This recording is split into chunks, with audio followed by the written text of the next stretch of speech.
And she was very, very nervous dancing around Madhuri, which I imagine. But Lola is funny because she has no filter too. Because she's like, Madhuri is so much more senior than me. Like she says it like 70 times. God. It's so funny. Well, it's interesting that Lolo felt intimidated by Madhuri because her role, Nisha's role, was the one that did the rounds through the entire industry and got rejected by every other heroine. Juhi Chawla was offered it. She did not want to go head to head with Madhuri because, they had that 90s, fight for the number one spot going on. And so she rejected it. I don't know who else rejected it. Amrita might know. Urmila. But yeah, Urmila. Sorry, who? Urmila. That could have worked. That could have worked. Like very famously pissed off Yash Chopra, like for years, like right before he died. Yeah, like right before he died, he did that big conversation with Shah Rukh, and he brought it up again in that. He was like, I told her to do it, and then she went off and she did that movie with Sridevi and Anil Kapoor. Judai. And apparently he told her, Urmila, if you go do that movie with Sridevi, she'll eat you up alive on screen. And then he was like, that is exactly what happened. Anyway, but it must have been, can you imagine what a tough choice it must have been? Do I do this movie with Sridevi or do I choose this movie with Madhuri? Yeah. And then Lolo ends up winning the national award for this, right? Yeah, yes. Yeah. And then Juhi sort of got her own back by saying that, if it wasn't for me, these smaller actresses wouldn't have come up. Wow. Yeah, she said that on Coffee with Karan, actually, on the episode that she came on with Madhuri.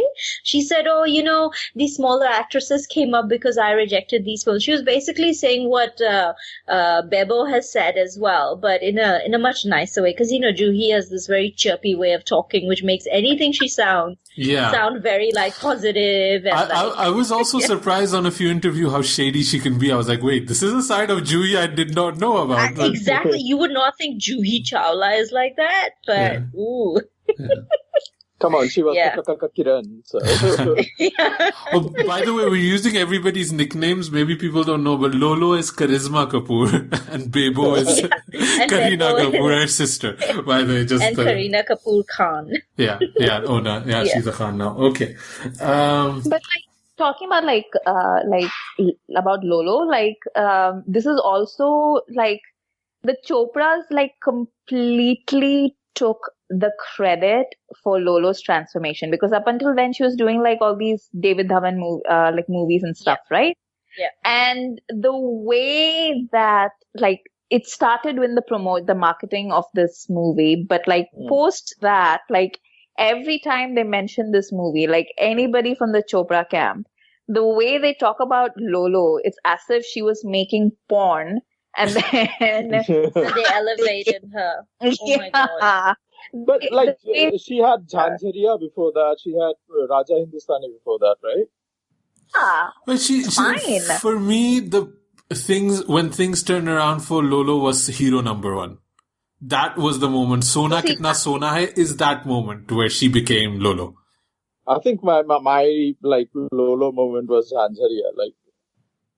That song still sticks in my head. I think I think it was Raja Hindustani, because then she was I thought it was Raja Hindustani as well. Yeah. The other thing about this film, Dil To Pagal Hai, was if you look back at it now with the 2018 lens, you're just like, okay, it's just another romantic movie. You have to really understand what the year 1997 was like, because leading up to that year, all the 90s movies had been pretty violent, right? There was an undercurrent of all this violence and a lot of stories which were being rehashed. But this was a movie that came at a time, it was purely just about romance. Yeah. And that was why it became so iconic, because people need to remember that Kuch Kuch Hota had not released yet. Yeah. So Dil To Pagal Hai was sort of like a precursor to Kuch Kuch Hota Hai, and it really shook the industry, because films like this, films that centered purely around romance, hadn't been seen in a very long time. So the number one grossing movie of that year was Border. And it's also the year that Gupt came out and Ziddi came out and Koila came out. So yeah, there was definitely a lot of violence and a lot of nationalism. Yeah. And nationalism triumphs over love. Yeah. Yeah. So, I mean, Yash Chopra was coming from the huge success of DDLJ, and even that had violence towards the end. Yeah. Really insisted upon the action scene. And, you're right, Sammy.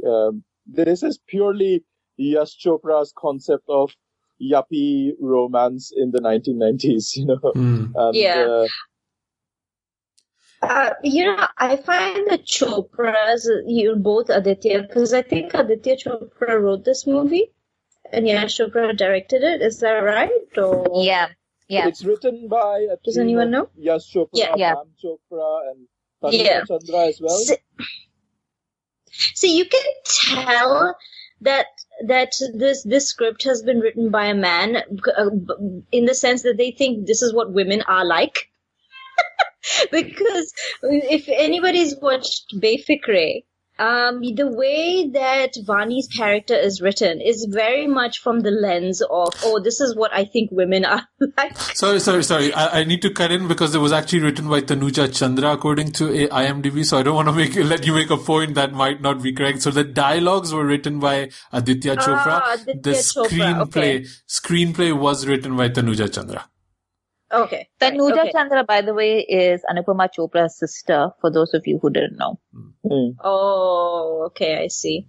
But, I mean, so my original point was, and I thought I'd been reinforcing myself, but I wasn't, was that basically this whole cliched, Madhavi's character just lives in this really weird world of dreams, and like, you can tell she's a typical Yash Chopra heroine, because she wears nothing but like chiffon salwar kameezes the entire movie. And Asim made a point that they were ill-fitting as well. Yeah, I don't know, like, okay, I'm not good with like clothes and fashion and all that kind of thing, but I just felt she didn't look good in a lot of those things. And I don't know if Manish Malhotra hated her or... Manish Malhotra, no, he was her stylist, and he was Karishma's stylist as well for the movie. Yeah, and I just felt they were not really flattering the way, like, they put her in a lot of the same clothes that they put Kareena in, but they have a totally different body type. So, like the cats... Karisma, sorry. So the cat suits they're wearing, and there's a lot of this transparent gaze towards the navel side, and it just pulls the focus. I just didn't, because there's a song later on where I think it's Are Kya Hua? And she's wearing a red sari, and then she's wearing kind of like a flamenco black kind of thing. And she looks amazing in it. And I was like, why didn't they just like get her to wear this stuff instead of all of the weird stuff she's wearing? And I don't know. I think that was probably part of her characterization, because Pooja is supposed to be like this quintessential, and I'm doing air quotes here, you guys can't see me, but, quintessential Bharatiya Nari type of person. She's the most Indian girl ever, basically. Yeah, basically. That's what they're trying to say. Yeah. हमें अपने ही जीवन साथी choose करने का कोई हक नहीं है. Yeah, basically they're chosen for us. Rolls eyes. प्यार तो हो जाता है. प्यार तो हो जाता है. It's like, what are you doing? Oh my God. Like post the Me Too movement, post this conversation about women's empowerment, you just watch that and you're just like, basically. Like, watching this movie reminded me of that statement that Karan Johar makes. That when he made, I think, Kuch Kuch Hota Hai, no, the second one, I think, when he... Kabhi Khushi Kabhi Gham. Yeah, that Dil Chahta Hai came out the year after, and he just thought, what am I doing? All of my movies have now become outdated. And this was 97 and Dil Chahta Hai came out in 2001. But this is that little period where everything looks fresh, everything looks very modern. But the ideas are very outdated, old. All the visuals are designed by somebody else, right? Manmohan Singh, who's responsible for the cinematography, he's making it look great.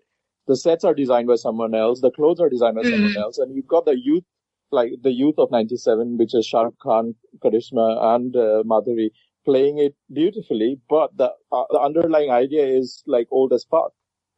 Yeah. No, because it's being made by a bunch of old people. Yeah. And Karan is not, like Karan technically and Aditya and Suraj Vijay are like all like technically young people, but they are very wedded to old Bollywood. Yeah. So they're just recycling that stuff. And then Farhan comes in, he's genuinely a young person trying to do something new. And then that worked. And then everybody was like, oh, aisa bhi ho sakta hai. You know? I mean, remember that Karan Johar interview when he talks about that scene in Kuch Kuch Hota Hai with the young Anjali play, she goes to Rifat B's house and she does the namaz. And Yash Johar saying to Karan Johar that UP circle mein bahut taaliyan bajengi. So that's like his sensibility. Yeah. But also, like, I think, like, going back to, like, Madhuri's outfits, like, I'm not a fan of Manish Malhotra. I have never been a fan of Manish Malhotra. Oh my God, I hate his styling. It's just horrible. But do you remember that pastel face that he went through and, like, everybody was just wearing, horrible. And, sorry, I just want to make a point that, a lot of outfits, Madhuri's outfits they're very like one tone as well. Like there's they're single colors. That's it. And I think that's supposed to go with her character of, again, being that quintessential simple Indian girl sort of thing. Whereas Karishma, if you see, she's in a lot more Western outfits. And I think they're almost trying to marry in this idea of, westernized girl, therefore, obviously Rahul ko kaisa use pasand hoga, that sort of thing. Yeah. And then, because Madhuri is more Indian, she wears jhumkas, she wears, salwar kameezes, etc. And he falls head over heels in love with her. Whereas she is I don't even know what there is to like about her character, because she's so insufferable, honestly. What does she do? What does Pooja do? She's clearly like in her 30s, right? Or her late 20s, imagine. Like her 20s, I think. Yeah, so what does she do? Movie, she's like hanging around in her big ass room. She's like running around in fields. वो नाचती है, लेकिन खुद के लिए. She's buying stuff for Valentine's Day for herself. She's running around a lot. Special one, right? It's on the Purnamashi. Purnamashi. Valentine's Day. Yeah. She does a lot of aerobics. And she runs around in green fields wearing white dresses. That's the only thing I know she does. Asim, वो ख्वाब देखती है. Yeah. That is what she does. ख्वाब देखती है, खुद के लिए ख्वाब देखती है. No, it's a very, this is basically the quintessential Yash Chopra heroine. It's not even like a Hindustani Nari thing. It's a Yash Chopra thing. And you can trace this all the way back to Silsila, right? Like Rekha is Chandani in that, in her white salwar kurtas and everything. And that's basically in Chandni as well. Yeah. And it's like this, it really is like, like Rahul in this film, the play director who dreams of this ideal woman, is basically Yash Chopra thinking about his ideal woman. It's very like thinly veiled sort of a thing. But the thing is, like, it's not a real woman. It's just like, and that's what basically happens to Madhuri's character as well. Like, it's not a flesh and blood woman that Rahul is dreaming of. It's basically a concept. And that's why Lolo is like the most real person in that film, because she's like, I don't understand who this person is. What kind of mess is this woman? Yeah. But like, just going back to like Asim's point about the clothes, like, I think the reason why it looks awkward is because Madhuri feels awkward in those clothes, because they're very unflattering. Like, like have the little flaps on the shoulders that like extend and make her look, like a tank. And then you have the the midriffs that are bare for like no good reason. And then you see like how her attitude changes when she's wearing clothes that make her feel good about herself, you know? Like she feels better, and then she automatically looks better. You know? I was actually just going to ask this question because I found it very interesting that in my opinion, apart from the aerobics or athleisure or whatever sports gear that Madhuri wears when she's dancing, she did not wear a single Western outfit apart from one outfit that she wore in the Dil To Pagal Hai like title song with Akshay. Mm-hmm. In the rest of the film at all. Where she ties the dupatta in her pony. That's the one, right? Yeah. Yeah. There has to be a dupatta somewhere. If you're going to wear it in your pony, wear it in your pony. Yeah, but she's wearing these really wide, like, palazzo pants, and, like, this brown shirt, I think, like a long sleeve shirt, which she tucks into her palazzo pants. And that's, like, it just looks so weird because you're suddenly transitioning from only wearing Indian outfits to, like, these palazzo pants. And then for the rest of the movie, you don't see any other Western outfits ever again. And she's just wearing saris, salwar kameezes, etc. It was just really odd. Yeah, that's because she was in Germany, and you know you need to integrate if you want to survive in this society. Otherwise, they just kick you out, take away your visa. So that's what was happening there. Meanwhile, like, you know, poor Lolo's like dressed in like hoochie mama outfits, like, you know, there's that scene, that completely gratuitous scene where she's like tying like a boob like, yes, around when her. she's and then Rahul like just comes in without knocking. It's just yeah. And then they wrestle on the bed, and then and like it's just like, what the hell is going on in that old man's head? Like, I don't want to know. But there's a very clear distinction that because, you know, Nisha is the more quote unquote sexy person, the more she's not Maya. You know what I mean? Yeah. But maybe we can talk a little bit about the Yash Raj films for a second, because this reminds me of a statement that I read. I think it was Mahesh Bhatt that made it ages ago. It's like that when Yash Chopra does this stuff, he gets away because he has this acceptance from the establishment and this classist sheen. But when we were talking about Karan Arjun, a couple of, you know, I think the previous episode or the one before, we were talking about Mamta Kulkarni's backless shot, right? And how big of a scandal that was. And in a way, there's not that much difference between this shot and what's happening to Charisma. But because again, it has that Yash Raj kind of sheen to it and that class to it, people don't seem to mind it that much. I was actually also surprised that Madhuri and Yash Chopra only worked once together, and it was this movie. You would think that Madhuri would be the quintessential Yash Chopra heroine.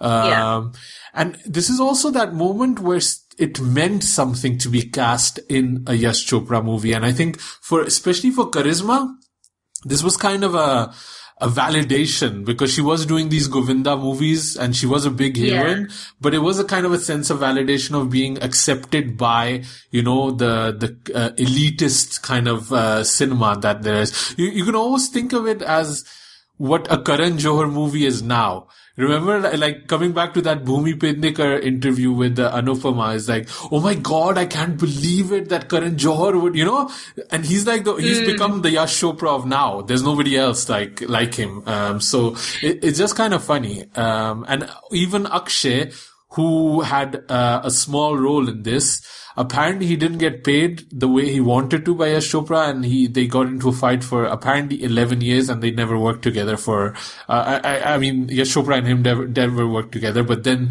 when Akshay did come back, it was for the classic, the amazing Tashan.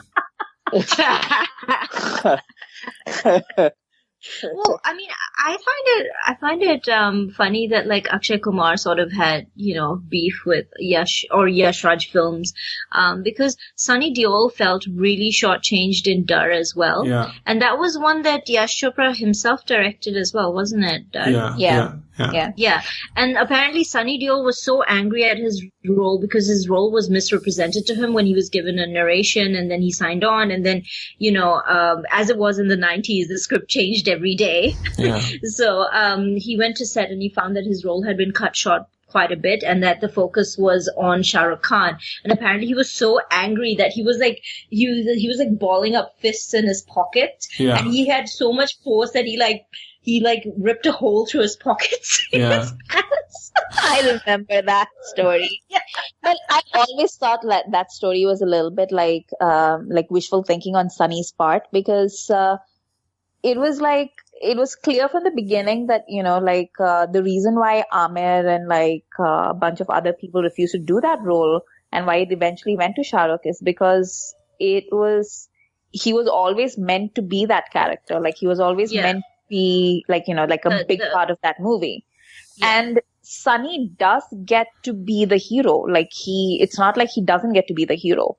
So he does save Kiran, Yeah, he does. He does a very classic, romances the girl, saves her, kills the bad guy in the end. He does all of that. The only thing is, Shah Rukh is Shah Rukh.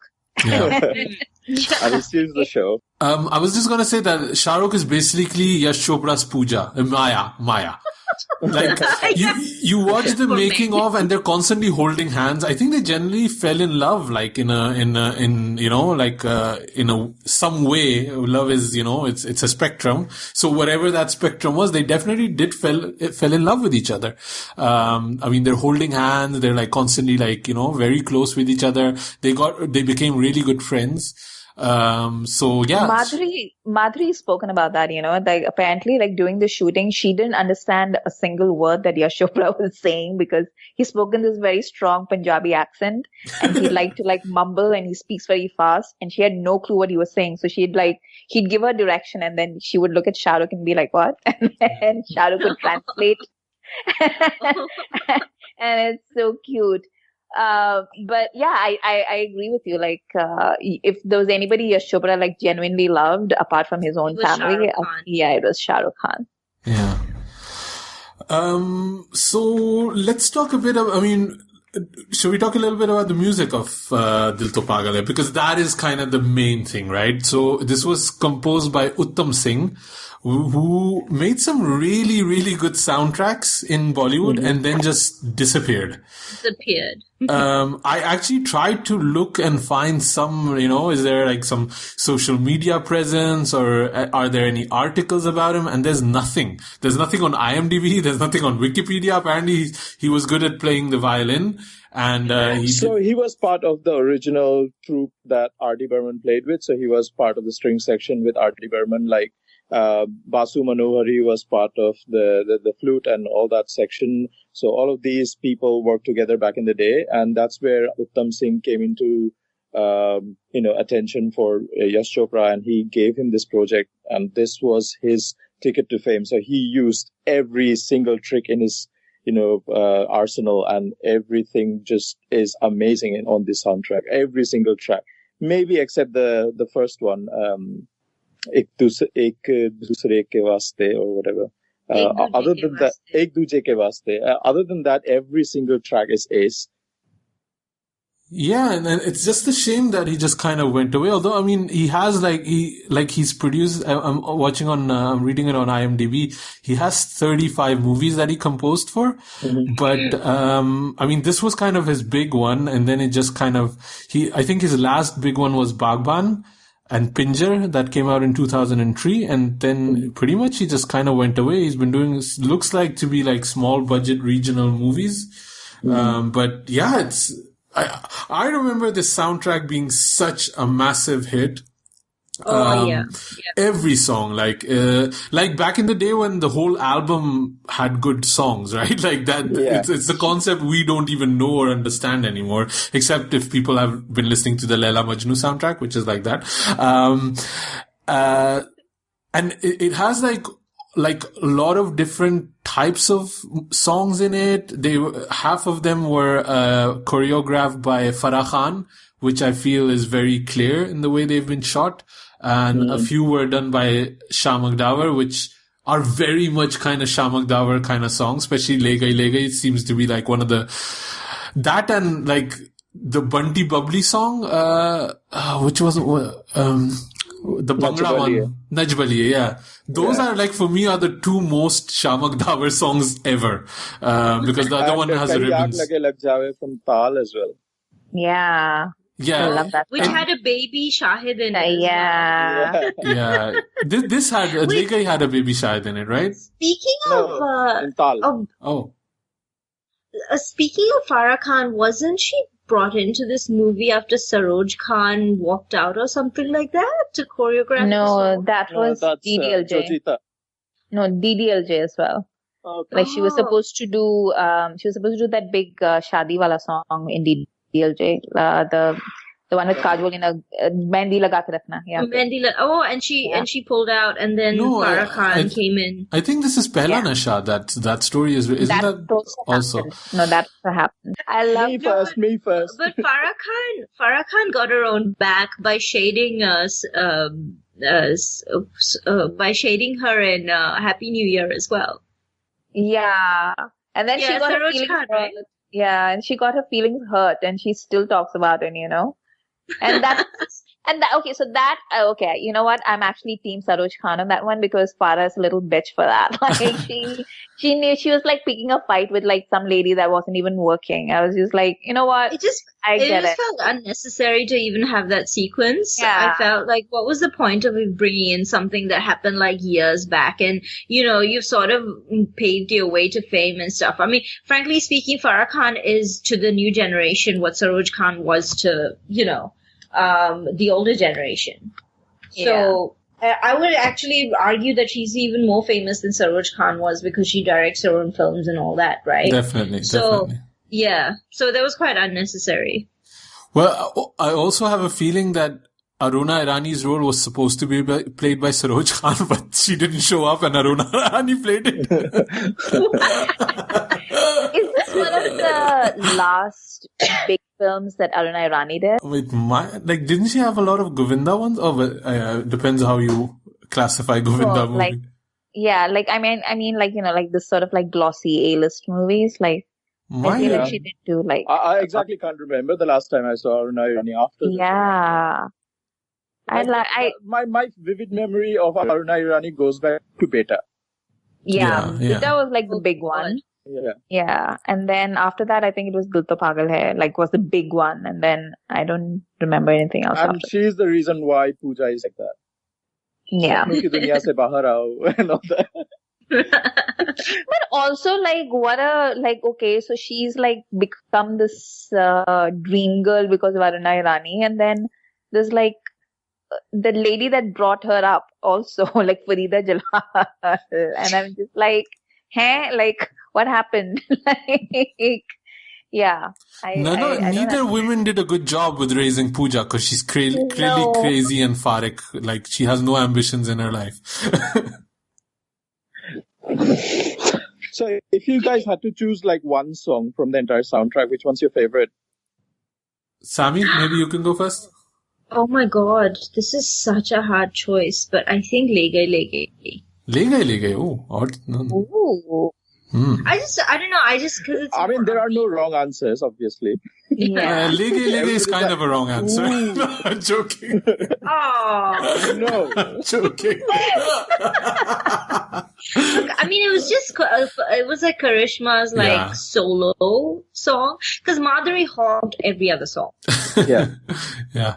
So I just felt it was nice to see just Lolo in one song. Not that I don't like seeing Madhuri, because she's an amazing dancer, and of course Madhuri is Madhuri, but it was just nice to see Karishma have a bit of a time, and because I felt so bad for her entire character. I was like, TK, at least she has a song.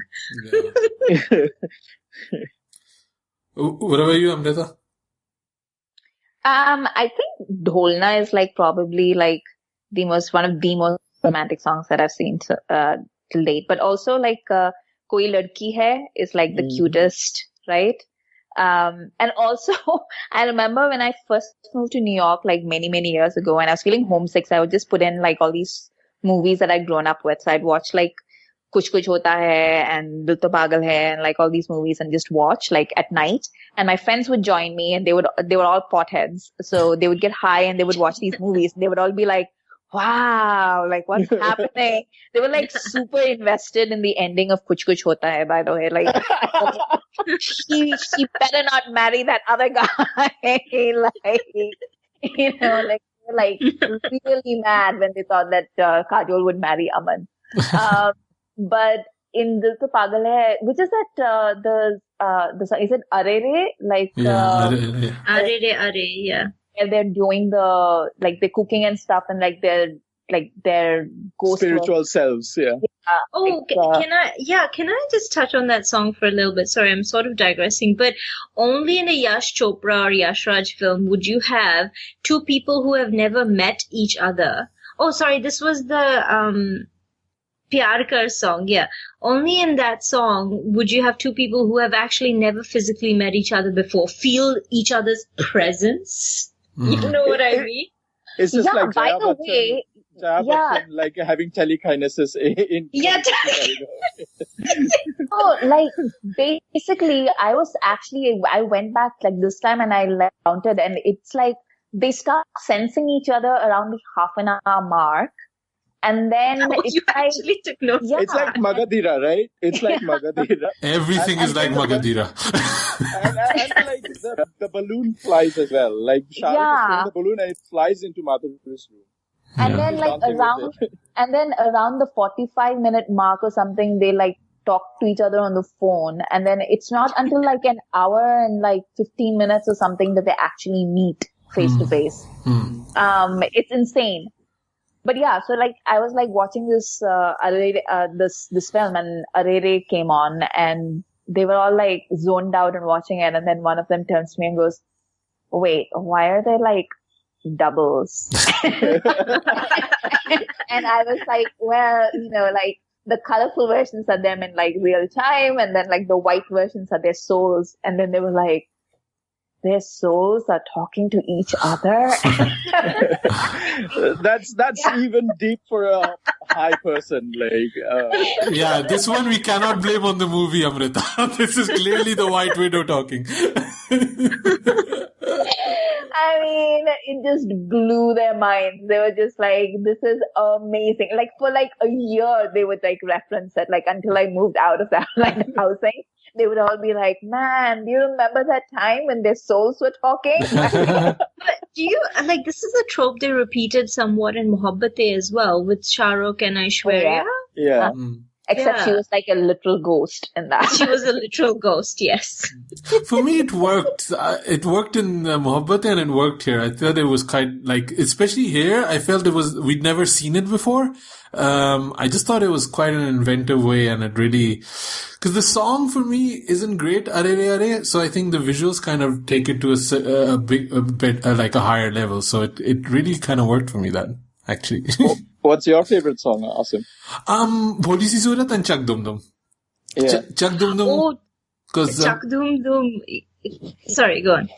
It's my daughter's one of our favorite songs. So she's always singing on it, and it's been on a lot. That's why I've seen this movie a lot of times already, because the songs are constantly on in my house. And, Chak Dum Dum is just a fun song, and I like that kind of chorus with the kids. It's just fun, and the beat is very strong.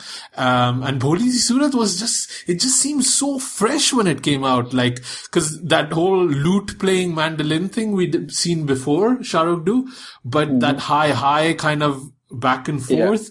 It almost reminds me of sometimes what A.R. Rahman does, but Rahman, when he has a chorus, he just goes crazy. He's like, why 2 voices? We need 70 voices, and we need like a rapper, and we need this, so, but I like Uttam Singh does that, but subdued and acceptable, which I really like. And, charisma looks great in Bholi Si Surat, so. Yeah, exactly. Yeah. Like, Bholi Si Surat is my favorite track as well. Like, it's very minimalistic, and like Charisma is given just eye high in that, and she's wearing yellow aerobic whatever gear, and then in the end she's just wearing this black dress, and like I don't know if it's a dress or whatever you call it, and she just does these minimal moves, and she's acing it. It's amazing. Yeah, she's so good. I just love this track. Yeah. Yeah. But here's a question though. Yeah, go on. Sorry. I've got a question. In Chak Tundu, so it started raining, right? And Lolo joins. And where did the kids come from? Like, it's India. There's like kids everywhere. What are you talking about? They're just there. I like that Asim's never been to India, but he gets India on like a deep level. I could have said Pakistan. It's the same thing. There's kids everywhere. Like starts raining, there's suddenly kids everywhere. Like nange gande bache. Yeah. This is very true. Yeah. But I just, some funny things I noticed, like for example, in the Are Re Are song, you know, when Shujoy just mentioned that Lolo was wearing that yellow outfit, she's like wearing like sports clothes and stuff, and like she's wearing these running shoes which have heels on them, and she's like running on a treadmill. I don't know if anyone noticed that, but I just noticed that, and I was just like, God, Manish Malhotra was really, really awful. I need to go back and see that. I think you'll have to. It's so funny. What did we think of Rahul? We've not actually talked that much about Shah Rukh in this yet. Oh my God, funnily enough. So this was really peak Shah Rukh, like Sammy was saying. He had 4 releases that year. He had Pardes, he had Yes Boss, he has Koila, and Dil To Pagal Hai. Wow. Okay, so I have given Amir Khan a lot of grief about his clothes, as you know. So the time has come for me to say that this is the worst that Shah Rukh has ever looked in his life. And I remember it being like, oh, like Shah Rukh looks really cool in this, blah, blah, blah. And he just, like, his hair is a disaster. His pants are somewhere under his armpits. He's wearing those t-shirts, those muscle t-shirts that are just terrible. It just does him no favors whatsoever. And also when he's wearing a suit, there seems to be more collars there than there should be. Like how? Like I see 6 pairs of collars. Like how did they fit so many collars on a suit? It's just terrible. There was one outfit where he was wearing like a coat under, like he was wearing a blazer under a jacket or something like that. Six collars, so right? Blazer, jacket, shirt, all had collars. Yeah, you know, even my husband pointed that out, and he doesn't really watch any movies. Like I've said, if my husband noticed it, it's really bad. He's in one shot. He's literally wearing a pirate shirt with leather pants. Yes, he is. And then when's he wearing that one? I can't remember the exact scene, but I remember the pants. Yeah. And then there's one where the scene where she's dancing, and then he comes and he's like sweaty and he's like standing at the top of the stairs, and all I can see is this giant, enormous belt buckle. That's yeah, I'm just like, who watched that frame and let it go? Like, and even in the making of he's wearing terrible clothes. Like he's wearing like this like tapori shirt with these terrible glasses from Yes Boss. It looks horrible. But coming back to Rahul himself, Rahul is an asshole, right? Like we can all agree on that. He is a terrible human being, and poor Pooja for ending up with this guy, and happy for Nisha that she got rid of this guy, or it didn't happen between them. Although I hope she didn't go with Akshay, because Akshay is also a terrible human being in this movie. Akshay was in total like bacche ki jaan lega, samose mein aloo mode. Like he's in that phase at that moment. Their whole relationship is based on him calling Madhuri Moti, which is supposed to be endearing. Who's supposed to get happy from that? And then offering to tell her like details of his sex life, and I'm just like, "Ye kya hai?" Yeah, it's like and like they are living in an era where telephones exist, but yet still opt to send cassette tapes, audio cassettes. Yeah, because he doesn't care what she has to say. Yeah, it's very one-sided. That's probably the significance, that it's very one-sided. Like he dominates the conversation.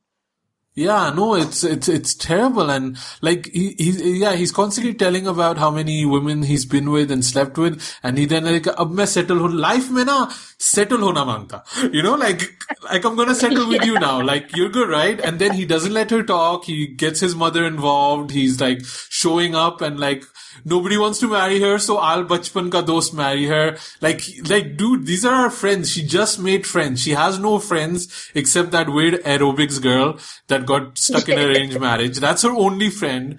And now she finally has made friends because she's doing something with her life and now he just comes in and he's like, koi shaadi nahi karega is bichari badsurat moti se. Like, dude, who are you? Like, if she's badsurat and moti, it's Manish Malhotra's fault. It's not her fault. I will say one good thing about Shah Rukh and Rahul in this film, and it went, I think, a great deal towards the mythos of Shah Rukh as well, and that is that in this movie when they portray just as fucked up as the relationship is between Rahul and Nisha, they do show him being a dependable friend, the kind of guy who take you home if you're blackout drunk, and is worried if you vanish in the middle of a party, and doesn't take advantage of you, and is also and when she's hurting and she's aware that she's screwed up his plans, he tries to put a good face on it and doesn't try and make her feel bad for it, doesn't blame her for getting hurt and stuff like that. But Rahul is weirdly asexual though. No, I think what they do is I noticed that as well. And I think that is deliberate. That whole thing is supposed to be that Nisha is a very sexy young lady, but he isn't even thinking about her in that way. He thinks of her as a bro. Yeah. That's why they have that wrestling. Yeah. So, he's basically humping her from behind, but he's you might as well be a Barbie and I might as well be Ken. But he sees Pooja as Maya, and then andar wo feeling aati hai. That doesn't happen in other ways. No, so he's andar wo feeling aati hai jab, there's a wet song and chak dum dum hota hai, that kind of thing. That's the moment things. But the moment he finds Pooja attractive, he gets super aggro, bro. He's grabbing her, and that whole shadow thing is happening. Yeah. And then he does that again in the rehearsal hall, and then he finds out that she's getting married, and he gets real passive aggressive, pyar naam ki cheez nahi hai, all bakwas, and drives her to tears. You're just wait, what happened to you? And what kind of a play is it? It the story changes in a fucking second. Everything is improv and it's jayegi and play khatam. Bench khatam, aag laga do stage ko. And what kind of, where is it taking place? An open air stadium? Wahan pe kya play chal raha hai? Have you ever been to a play? But there's also there's very dramatic dialogues happening in a living room on stage. Yeah. In a very badly designed living room. But then there's also le gai going on. So I was what is this? Because I asked this to you guys when we were reviewing Divana back in the day. What are these stage shows that people are loving and going to, and 3 months mein Maya hogi wapas aana. I was dude, what is this? Who cares? Dude, Divana had Rishi Kapoor in a white suit with the United Nations flags, right? Yeah. Kumarji. So that's on another level. So Maya doesn't stand a chance. But I do have a question regarding Rahul. Do you guys think there's any difference between the Rahul in Dil To Pagal Hai and the Rahul in Kuch Kuch Hota Hai? Oh, the one in Kuch Kuch Hota is way bigger of an asshole. But technically he's 10 years younger though, right? Yeah. But don't you think the characters were so similar as well? When I watched Dil To Pagal Hai, and I guess I did this wrong because Dil To Pagal Hai released before Kuch Kuch Hota Hai. But when I watched it, I was he's a lot like Rahul from Kuch Kuch Hota Hai. Like this Rahul is a lot like Rahul from Kuch Kuch Hota Hai. And it seemed to me that it was almost like transferable. You could transplant Rahul from Dil To Pagal Hai and put him in Kuch Kuch Hota Hai and it would be exactly the same. Yeah. It's that kind of thing where, like, the character is the actor, basically, and it's just that kind of phase where he was playing these kind of similar, although, like, look at the 4 movies that I just mentioned, like, we say this, Shah Rukh, like, he always does the same thing, but he had Koila, Yes Boss, Pardes, and this, and those are 4 distinctly different characters, I would say. I mean, I don't think it's so much him himself, but the way the character is written as well, because Shah Rukh was not so influential in that time as he is now to be able to influence the script writing part of films, right? Yeah. So I think Karan Johar, because he wrote Kuch Kuch Hota Hai, he absorbed a lot of Rahul when he saw Dil To Pagal Hai and sort of put that into Kuch Kuch Hota Hai as such. Yeah. So I read somewhere that Shah Rukh was, the passion was he was portraying the passion of Yash Chopra and the physical stance of Aditya Chopra. Yeah. Vomit. Just vomit. So I might have messed up Dil To Pagal Hai for everybody for all eternity. Oh God. Yeah. No, but I will say, like, like what Sammy was saying, like, so Kejo wrote Kuch Kuch, right? Like, that was his baby all the way through. And who was workshopping it with? With Adi Chopra. So it has to be like in the same kind of boat. Yeah. Rahul also pronounces it Takila instead of tequila. ये tequila shot. ये tequila shot ले लो. ये लड़कियों की पीने की चीज़. Oh God, yeah. I mean, this movie is really in that phase where, you can see it where this was they really pushed this as Yash Chopra being youthful and fresh. And then just a couple of years later, Dil Chahta Hai came out and, really changed the game. Yeah, and even for Yash Raj, they started making movies like Salam Namaste and Hum Tum, these kind of movies, and within those 3-4 years, there's such a change in morals and kind of what women should be, how they should be portrayed on screen. Yeah. And totally like get rid of all the parents in the scene. Like there is no mention of the previous generation. It's all about the generation Y or X, YZ, whatever. But to be fair, even in Dil To Pagal Hai, there's nothing about Rahul's family background or Nisha's. As far as we know, she goes off to London when she's like trying to get over Rahul to her parents, and that's all that's mentioned of her family. And then Rahul's family is just a huge mystery, and then Pooja just stays with her adopted parents, and that's it, right? Yeah, which is kind of also creepy when you think about this is like Lannister level kind of weird thing that Akshay is. Anyway, the other thing I also thought of, because we're talking about how things have changed, but some things remain the same. Rahul as a guy, he's like. He's the most popular, he's the most loved, everybody's just like hanging on every word that Rahul has to say. And when he does that best man speech, it reminded me of Bunty in, of Bunny, right? In Ye Jawani Hai Diwani? Is it Bunty or Bunny? Yeah. Bunny. Yeah, when they're in Badtameez Dil and they're just having a wedding ceremony and everybody's just bored until Bunny does like a voiceover as like Badtameez Dil, and then everybody just started dancing behind him. I was like, yaar, who are these people that come to a wedding just to dance behind somebody else, like, but really... Shah Rukh does that in real life, right? He livens up the wedding scene. Yeah. So he does that for a living. Yeah, that's what he's an MC. Yeah. He's an MC. Anything else we want to talk about? Anything else we forgot about Dil To Pagal Hai? No? To me, it just seems like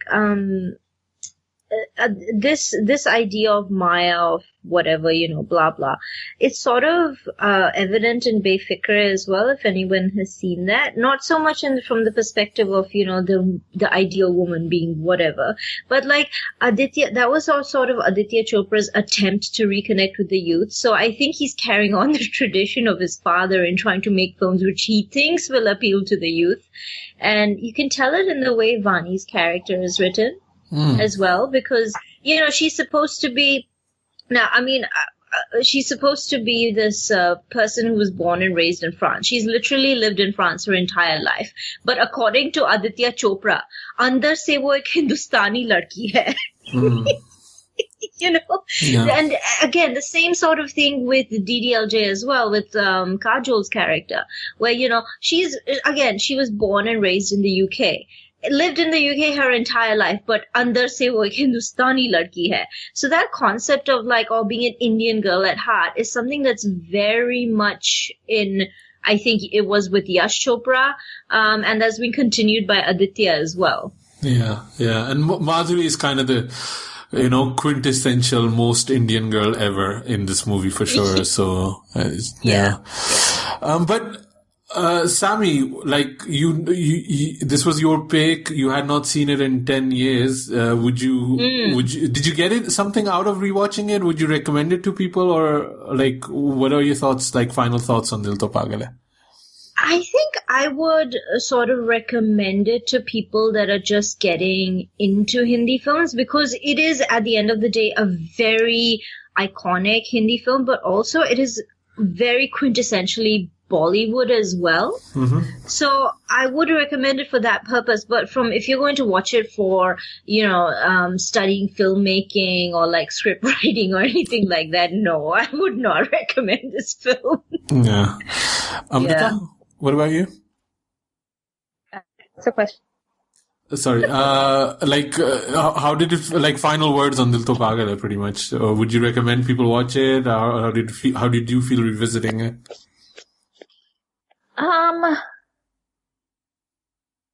Yeah. Oh, the most energetic response. I mean, I don't feel strongly about it one way or the other. It's got good songs. Madhuri is always lovely. And, the romantic bits between her and Shah Rukh are I don't know. I feel like I am a little too close to the situation to actually have an objective answer, because I was in my teens when I saw this movie, and it was just very formative in how I thought about romance and everything. So I was just oh, so romantic. He basically pulls her around and shakes her into admitting that he likes her. Yeah. So I don't know. Because Hindi films tell me it's romantic. Exactly. He shakes her a little bit, and they wake up in a sarson ka khet. So it's, I don't know what to say.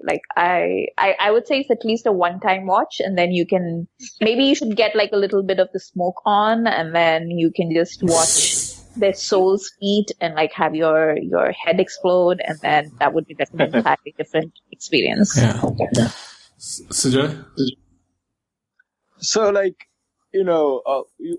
part of your core belief and nostalgia and all that you refer to is, I think, if you remember songs that all the lyrics to, that's part of your growing up and pop culture and whatever your core beliefs are. And I think Dil To Pagal Hai was that for me.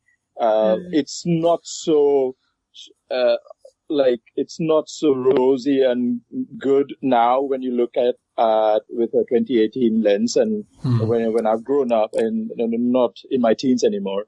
But having said that, the songs still stand the test of time. It's amazing, and Shah Rukh, Madhuri, and Karishma are looking their best. So yeah, if you love them, then definitely go rewatch them, or just rewatch the songs. Yeah. The songs are actually quite contemporary, and you can actually still listen to them, and they do not feel outdated at all.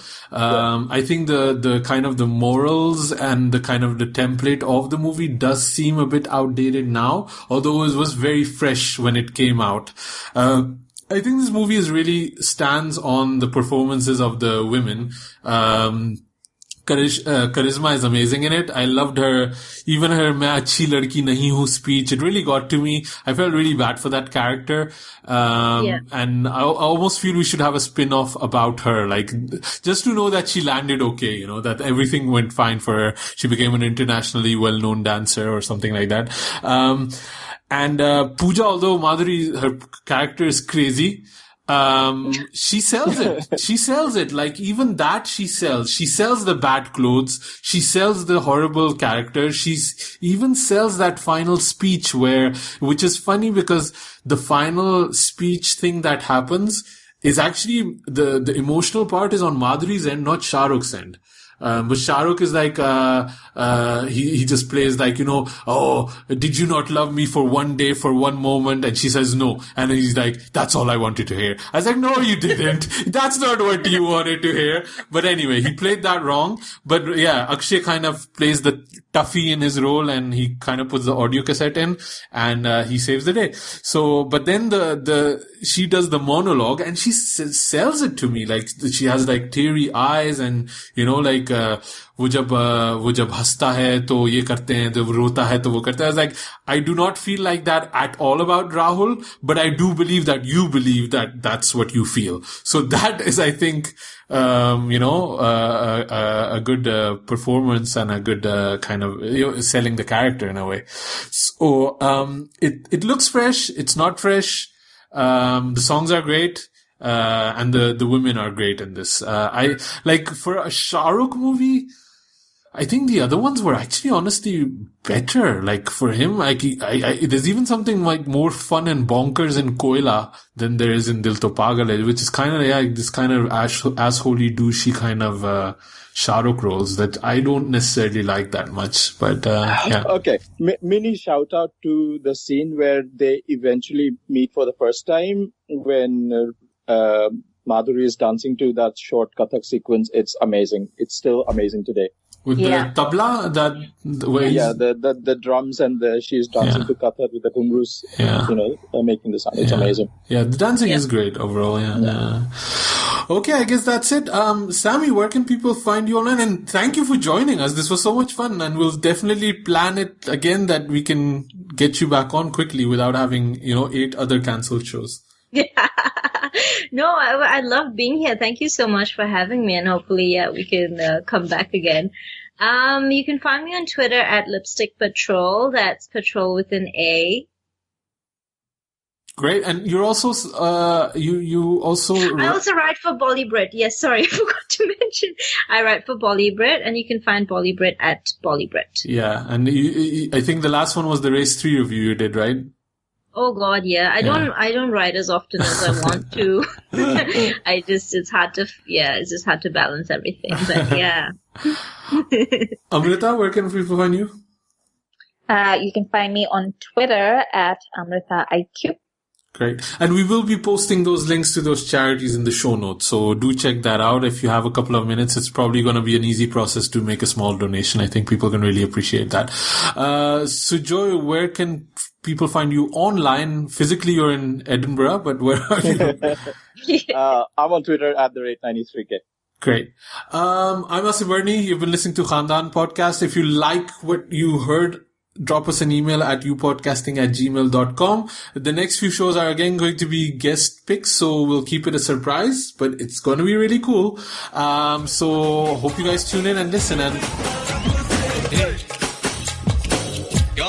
Khandaan Podcast on the Epingham.